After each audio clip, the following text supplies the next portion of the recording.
السلام علیکم. ہمارے چینل بیا اور مالا پر خوش آمدید.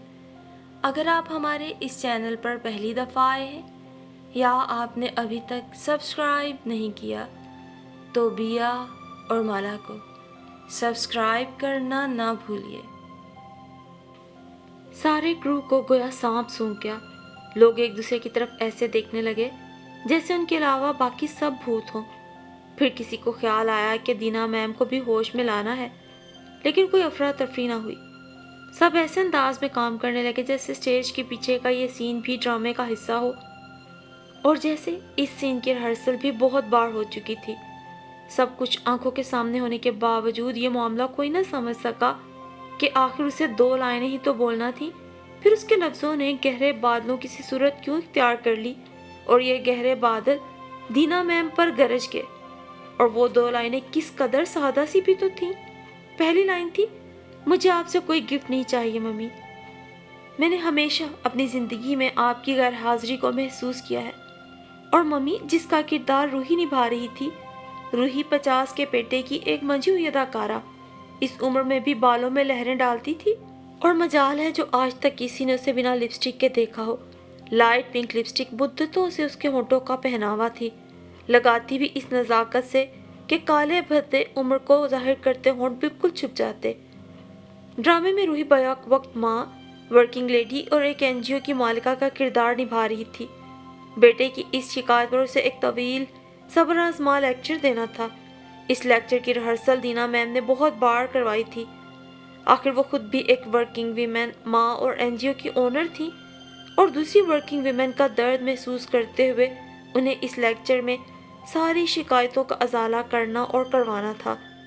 ویسے تو روحی کا نخرہ ہی بہت تھا، سیٹ پر بھی وقت پہ ہی پہنچتی تھی، لیکن اس ڈرامے کی اہمیت کا اسے بہت اچھی طرح سے اندازہ تھا. دینا نے کوئی کام اول درجے سے کم کیا ہی نہیں تھا. یہی وجہ تھی کہ وہ بار بار ہر سین کی ریہرسل کرواتی رہی، اور اب تک تو پورا ڈرامہ بما اس لیکچر کے cameraman, spot boy, makeup artist اور تمام کام کرنے والوں کو ازبر ہو چکا تھا. تم کمی کیسے نہ محسوس کرتے رامس، تم کمی کیسے نہ محسوس کرتے. یہاں پہنچ کے روحی نے ہاتھ میں پکڑا گفٹ زمین پہ دے مارنا تھا. رحمان ہاشمی ڈرامے کے مصنف نے یہی لکھا تھا، میں نے تمہیں ماں اور باپ دونوں بن کر پالا ہے. تمہیں زندگی کی ہر آسائش دینے کے لیے میں نے باہر مردوں کی طرح کام کیا ہے. یہاں پہنچ کے روحی کا لہجہ ذرا سخت ہو جانا تھا. تم اچھے اسکول میں پڑھو، اچھی یونیورسٹی جاؤ، تمہارا مستقبل روشن ہو. ان سب کے لیے مجھے گھر سے باہر نکلنا پڑا. پھر لہجے میں نرمی لانی تھی. رامس، کیا تم نے کبھی اپنی ماں کی زندگی میں جھانکنے کی کوشش کی ہے کہ اس نے اپنی زندگی کس کرب اور اذیت میں گزاری، مطلب پرست مردوں سے بھری دنیا کا کس طرح سامنا کیا، اس NGO کو حاصل کرنے اور چلانے کے لیے کتنی محنت کرنا پڑی؟ تم کیسے اندازہ لگا سکتے ہو رامس؟ لہجہ پھر تیز اور تیز غصے والا. کمرے میں بند رہ کے ہر وقت ویڈیو گیمز اور فیس بک میں گم رہنے والا اور دوستوں کے ساتھ پارٹیاں انجوائے کرنے والا لڑکا یہ کیسے جان سکتا ہے کہ باہر اس کی ماں کیسے کیسے حالات سے گزر رہی ہے؟ ایک آنسو بھی گرنا تھا. بس یہ تھا روحی کا لیکچر. پھر تھوڑی دیر کی خاموشی تھی اور رامس کی دوسری اور آخری line, I am sorry mummy, میرا مقصد آپ کو ہرٹ کرنا نہیں تھا. اس فکرے کے بعد روحی کے چہرے پہ مسکراہٹ آنا تھی، ایک فخر، ایک عزم کے تاثرات کے ساتھ کہ سب کچھ جیت جانے والی عورت اپنے گھر میں ہاری نہیں ہے، اور پردے گر جانا تھے. یہ ڈرامے کا اختتامی سین تھا. دینا بہت پرجوش تھی اس ڈرامے کو لے کر، حالانکہ اس سے پہلے وہ ایک ٹیلی فلم ڈائریکٹ کر چکی تھی جس کو بہت پذیرائی بھی ملی، اور 20 اقساط پر مشتمل ایک ڈرامہ بھی جو انڈیا کے ساتھ کو پروڈکشن کی بنیاد پہ بنایا گیا تھا. لیکن وہ سارے کام، سارے تجربے تیز بارش میں چھتری کھولنے جیسے تھے. اب انہیں بادبان کھولنا تھا اور ایک بہت بڑے دیو ہیکل جہاز کو دنیا کے گرد گھمانا تھا. اس لیے دینا اس ڈرامے کو لے کر ایکسائٹڈ تو تھی ہی، ساتھ ساتھ کامیاب ہو جانے کا جنون بھی تھا. ویسے ان کی زندگی کا تقریباً ہر دن ہی جوش سے بھرا تھا. وہ ہر دن آخری دن سمجھ کر نہیں گزارتی تھی، بلکہ ہر نئے دن میں اپنی زندگی جی لینا چاہتی تھی. زندگی بھی ان کے لیے سگی ماں کی طرح تھی. وہ زندگی کی لاڈلی رہی تھی. ایسی کون سی چیز تھی جس کی وہ تمنا کریں اور اسے حاصل نہ کر پائیں؟ آغا جی صرف دوپٹے کے معاملے میں سخت تھے۔ یہ سختی بھی تب تک رہی جب تک وہ زندہ رہے، پھر کھلی آزادی۔ حالانکہ آزادی ان کے جیتے جی بھی بہت تھی۔ سب نواسیوں پوتیوں کو سوئمنگ تک کے لیے وہ خود لے جاتے تھے۔ بیڈمنٹن، کرکٹ، فٹ بال، کسی چیز کی روک ٹوک نہیں تھی۔ لیکن دینا نے نہ جانے کب صحت مند سرگرمیوں سے منہ موڑ لیا۔ مجھے ایئر ہوسٹس بننا ہے، اور وہ بن گئی۔ 2 سال بعد یہ شوق ہواؤں کی نظر ہو گیا۔ یونیورسٹی دوبارہ جوائن کی، وہاں سے ماڈلنگ کا خیال آ گیا۔ گھر والوں کو روک ٹوک کا وقت تھا نہ خیال، اس لیے جو دل کیا وہی کر لیا۔ پتہ تب چلا جب دینا فیشن میگزین کے پہلے صفحے پر آنے لگی۔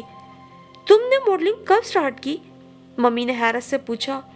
او ڈیئر ممی، اب تو چھوڑے ہوئے بھی 5 ماہ ہو گئے۔ ٹھیک ہی تو کہہ رہی تھی وہ، کیونکہ ان دنوں وہ ڈراموں میں اداکاری کے جوہر دکھانے میں مصروف تھی۔ ڈرامے زیادہ تو نہیں کیے، مگر جتنے بھی کیے زبانیں زد عام ہوئے، اور ڈراموں کی شہرت کے ساتھ ساتھ قاسم ضیاء کے ساتھ افیئرز بھی زبانیں زد عام ہو گئے۔ قاسم ضیاء 18 سال بڑا تھا دینا سے، پہلے ہی 2 ناکام شادیاں کر چکا تھا۔ خیر تھا اتنا ہینڈسم کہ ابھی بھی کافی لڑکیوں کا کرش تھا اس پہ، اور وہ مر مٹا دینا پہ۔ قاسم ضیاء طبیعت کے متلون مزاج تھے۔ سیلانی بہاؤ کسی جذباتی سیلاب کی نظر ہو چکا تھا۔ ملکوں، جنگلوں، جھیلوں، پہاڑوں، آبشاروں، بلڈنگوں، ٹیکنالوجی کو دیکھ دیکھ کے تھک گئے تھے، اور شاید دینا نے ابھی دنیا دریافت کرنا تھی۔ طلاق سے پہلے ہی دونوں کا ایک بیٹا ہوا، عادی، جسے قاسم ضیاء نے ایک بار کے کہنے پر دینا کے حوالے کر دیا، اور ایسا کیا کہ پلٹ کر پھر کبھی خبر ہی نہ لی۔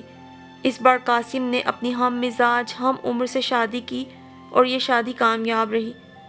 ہدایت کاری میں آنے سے پہلے یوں تو ڈھیروں ہی کام ہوئے، کامیابیاں بھی ملی، ہمیشہ کی طرح شاعری کی ایک کتاب بھی لکھی، ایک ناول بھی آیا، فیشن میگزین کی ایڈیٹر بھی رہی، بوتیک بھی کھولی، ریمپ پر پھر سے واک کی، اپنے کپڑوں کی واک کروائی بھی۔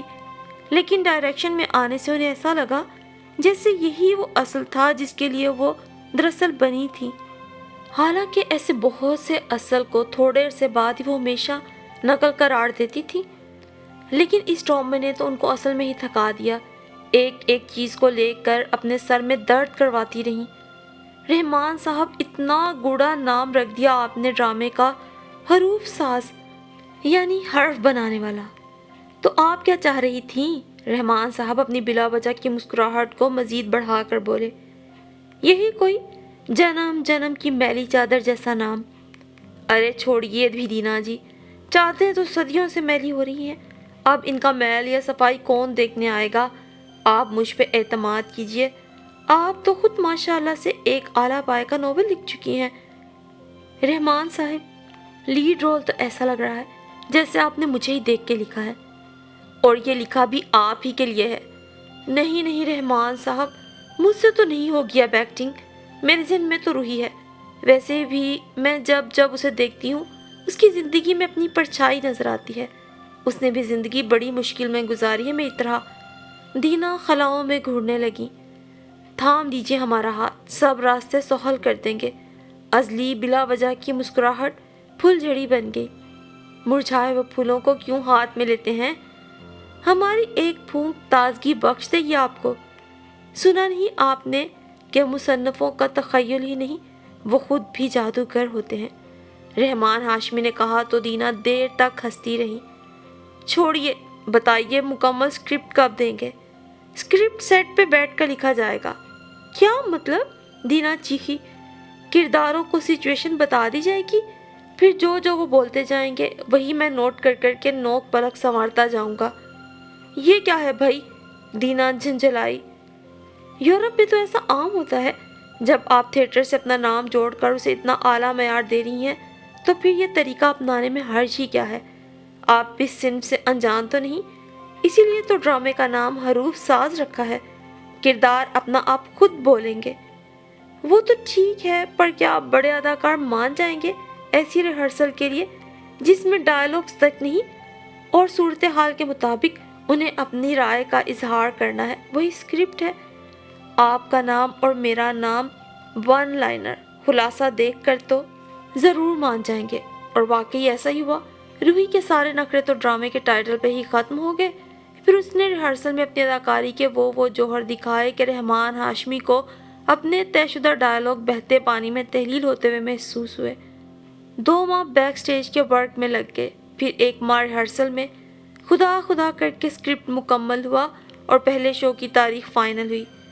ساری زندگی محنت کرتی دینا کو اس بار بھی آئینے میں خود کو دیکھتے ہوئے یہ سوچنے کا بھی وقت نہ ملا کہ اتنی بھاگ دوڑ اور اتنا ہلکان وہ آخر کس کے لیے ہو رہی ہے۔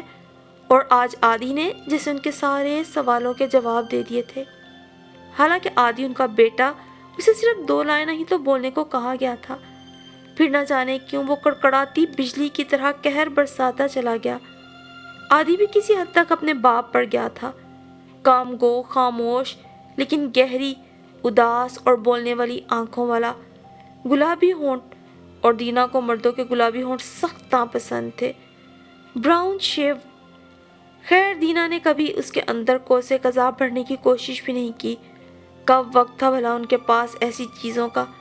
بچپن عادی کا نوکروں کی نظر ہو گیا، اور جوان تو وہ پتہ نہیں کب ہوا۔ دینا کی نظر میں ہمیشہ بچہ رہنے والا عادی جب پہلی بار شیو کر کے ان کے سامنے آیا تو دینا کی مدتوں کی عبادت جیسے قضا ہو گئی۔ تو کیا اب وہ ایک جوان بیٹے کی ماں بن گئی ہے؟ جوان بیٹا، ماں، کتنے خوفناک لفظ تھے یہ ان کے لیے۔ ان کے چہرے کا رنگ نچڑتا ہی گیا۔ بہت بار ذہن میں آیا کہ عادی کو اب وہ قاسم ضیاء کے پاس واپس بھجوا دے، پھر یہ سوچ کر ارادہ ترک کر دیتی کہ ایک تو پہلے ہی کام گو ہے، وہاں جا کے کہیں بالکل ہی گونگا نہ ہو جائے۔ صبح وہ خود گھر سے نکلتی تو تب عادی سو رہا ہوتا، رات کو واپس آتی تب انہیں سونے کی جلدی ہوتی۔ اتوار کا دن پارٹیز کی نظر ہو جاتا، ملازموں سے ہی پتہ چلتا کہ آج عادی کیا کرتا رہا، لیپ ٹاپ پہ مصروف رہا، دوستوں سے ملنے گیا یا وہ ملنے آئے۔ قاسم ضیاء کی طرح عادی بھی جمود کا شکار تھا، اور دینا کو کتنی نفرت تھی جمود سے، قاسم ضیاء کی ٹھنڈی شخصیت سے، اور پھر عادی کی ٹھنڈی شخصیت۔ یوں لگتا تھا یہ جمود دیکھ دیکھ کے جیسے وہ جم جائیں گی۔ عادی کے بکھرے بال، ہر وقت کھلی شرٹ اور برمودا میں دیوانوں کی طرح گھومنا انہیں پتھر کا بنانے لگتا۔ اپنے ڈرامے حروف ساز میں دینا نے روحی کے بیٹے رامز کا کردار عادی سے متاثر ہو کے لکھوایا تھا۔ ڈرامے میں بھی رامز کا کردار عادی جیسا ہی تھا۔ پورے ڈرامے میں اسے صرف اٹھتے بیٹھتے دکھایا گیا تھا یا اپنے پیکٹ سے کھیلتے، اور آخر میں بولنے کے لیے 2 لائنیں دی گئی تھیں، صرف 2 لائنیں، اور وہ 2 لائنیں۔ خیر، اور عین وقت پر کہ جس وقت ڈرامے کا پہلا شو تھا، سارا ہال چیدہ چیدہ اداکاروں، عام لیکن خاص ناظرین اور مختلف چینلز کے کیمرہ مین سے بھرنے والا تھا، ایک عجیب بات ہوئی جس نے دینا کے اوسان خطا کر دیے۔ حارث، جو ڈرامے میں رامز کا کردار ادا کر رہا تھا، تھیٹر آتے وقت حادثے کا شکار ہو گیا تھا اور اب ہسپتال میں پڑا تھا۔ کوئی بڑا ایکٹر ہوتا تو ڈرامے کا پہلا شو کینسل بھی کیا جا سکتا تھا، لیکن سب پریشان سے ہو گئے، کچھ حقیقت میں، کچھ دکھاوے میں، اور اصل پریشان ہوئی دینا۔ کسی اور لڑکے سے کروا لیں، کتنے تو لڑکے ہیں یہاں۔ ریہرسل بھی تو نہیں ہوئی۔ دوسرا، حارث نے کردار بہت اچھے سے پک کر لیا تھا رحمان صاحب، شورٹس اور ٹی شرٹ بھی اس کی سائز کی ہیں۔ اب میں ایک دم سے اتنا سب کچھ کیسے کر سکتی ہوں؟ حارث کی تو واقعی میں آنکھیں بولتی تھی، وہ رو دینے کے قریب تھی۔ باہر ایک لڑکا بیٹھا ہے، آنکھیں تو اس کی بھی بول رہی ہیں۔ کون؟ اور کوئی پکڑ کر عادی کو ان کے سامنے لے آیا۔ ہنسی اور آنسو کا گولا ان کے حلق میں پھنس گیا۔ کیا مذاق کر رہے ہیں رحمان صاحب آپ بھی؟ یہ میرا بیٹا ہے، کبھی کبھی تھیٹر آ جاتا ہے، اس کا مطلب یہ نہیں کہ یہ ایکٹنگ بھی کر لے گا۔ آپ خاموش ہو جائیں دینا جی۔ عادی بیٹا تم بتاؤ، ایک کردار کر لو گے؟ اپنی ماں کو مشکل سے نکال لو گے؟ رحمان ہاشمی نے کہا تو ہینڈز فری کانوں سے نکال کر اور موبائل سے نظریں ہٹا کر عادی نے سب کو دیکھا، منہ سے کچھ نہ بولا، ہمیشہ کی طرح ساکت چہرہ، ڈرا دینے والا، جسے دیکھ کر دینا ماں ہونے کے باوجود بھی پرے ہٹ گئیں۔ یہ چہرہ تو جھکا ہی رہے، اور جب جب اٹھتا ہے پتہ نہیں کیوں مجھے ماں ہونے کا احساس دلاتا ہے۔ بولو، یہ کردار کرو گے؟ دینا نے ایسے پوچھا جیسے کسی اجنبی سے بات کر رہی ہوں۔ پروڈیوسر بھی وہیں آ گئے، میک اپ مین، ساری ٹیم۔ مشکل کا حل بھی تو گرین روم میں ہی بیٹھا تھا۔ تمہیں صرف 2 لائنیں بولنا ہے، صرف 2 لائنیں۔ رحمان ہاشمی نے کردار اچھی طرح عادی کو سمجھا دیا۔ آخر تک انہیں یہی پتہ نہیں چل سکا کہ عادی سمجھ گیا ہے کہ نہیں۔ میک اپ مین نے جلدی سے میک اپ کیا، پرانی برمودا اتروا کر نئی برمودا پہنا دی گئی اور ڈرامہ شروع ہو گیا۔ پھولوں میں گلاب، سازوں میں ستار، رنگوں میں لاہی، کائنات میں سیاہی، دکھ مصیبت، رنج اور تنہائی کی زبانی، یہ ہے ایک عورت کی کہانی۔ روحی کے ابتدائی جملوں نے ہی جیسے سارے ہال کا دل جیت لیا۔ گرین روم میں موجود دینا ٹی وی اسکرین پہ سب دیکھتی رحمان ہاشمی کے ساتھ مل کر تالیاں بجانے لگیں۔ حروف ساز، ایک ایسی عورت کی کہانی جس کا خاوند اسے جوانی میں ہی چھوڑ کے چلا جاتا ہے اور کسی طوائف کے ساتھ شادی کر لیتا ہے، عدالت سے اپنا حق مہر وصول کرنے میں جسے 5 سال لگ جاتے ہیں، اور جو اپنے ایک بیٹے کی پرورش انتہائی مشکلوں سے کرتی ہے۔ سارا ڈرامہ عورت کے گرد گھومنا تھا، جس میں عورت کی ہمت اور جدوجہد کی کتھا بیان کی گئی تھی، جو گھر کے علاوہ بڑی کامیابی سے NGO بھی چلا رہی تھی۔